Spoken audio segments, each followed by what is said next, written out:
In this video I'm going to show you how to switch between main camera and the front selfie camera on your iPhone device.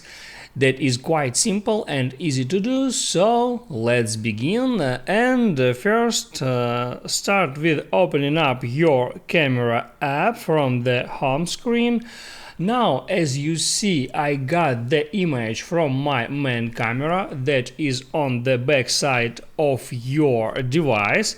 And now if I want to switch camera to selfie camera, all I have to do is just hit on that switcher sign, and now as you see my device got image from that frontal camera, and I can switch between that cameras in any time that I want. You have to know that the resolution of image, the quality of image is always better at your main camera rather than your frontal camera.